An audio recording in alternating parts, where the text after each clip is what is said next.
It will be easier to cast illegal ballots in 2020, and that isn't an accident. Hi, I'm Peter Schweizer, and this is The Drill Down, where we drill down on important information and facts about Washington, D.C., cronyism, and corruption. When you think of the 2020 election cycle, odds are you'll picture the 24 presidential candidates currently jockeying for dollars and airtime across the country. But a number of things have happened that have received far less attention than the presidential campaign that you should be aware of, because they will impact not only who you get to vote for, but who actually will get to vote. States like New York and California have recently passed laws that will make it easier for illegal voters to cast ballots.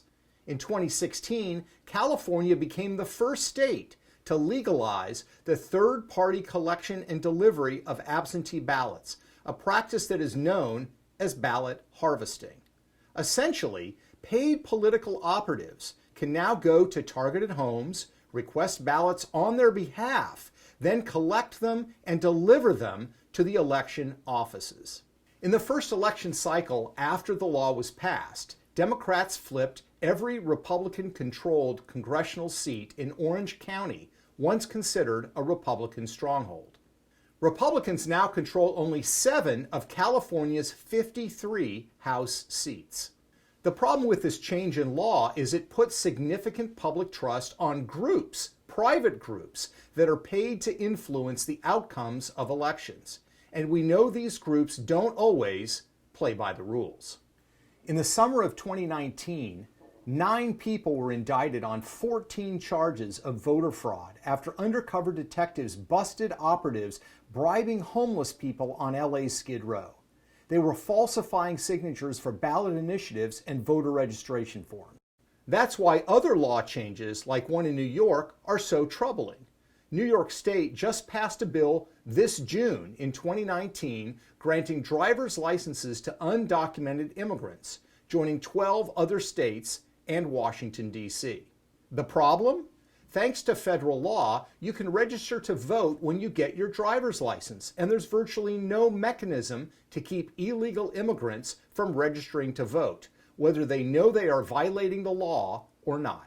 That illegal voters are registered is not in dispute. A recent study found 38 states have counties with more registered voters than citizens of legal voting age.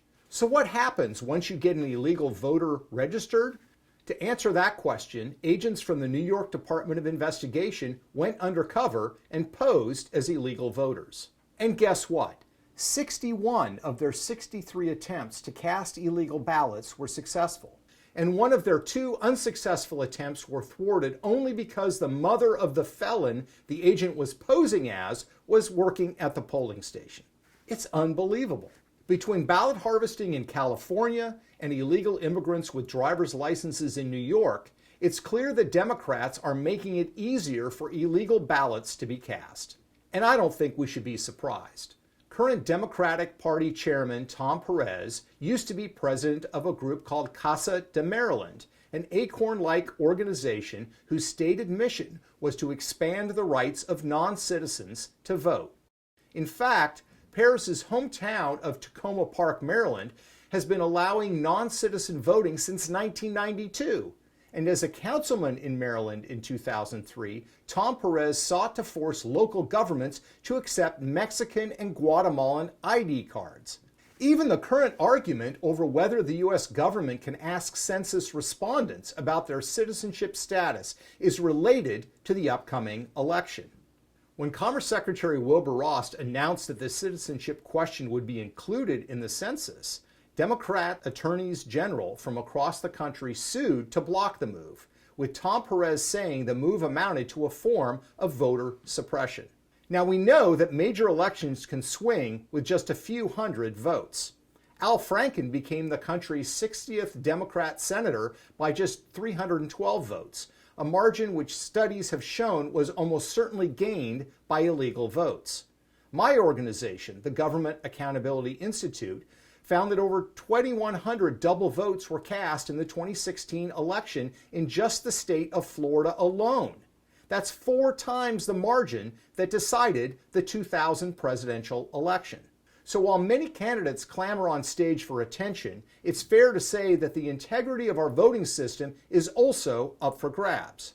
Choosing our elected officials is one of the great American traditions, and political parties fight, claw, and spend billions of dollars to influence the outcome.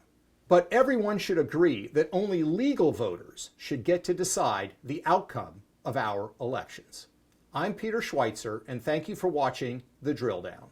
For more episodes, find us on social media or go to DrillDownTV.com.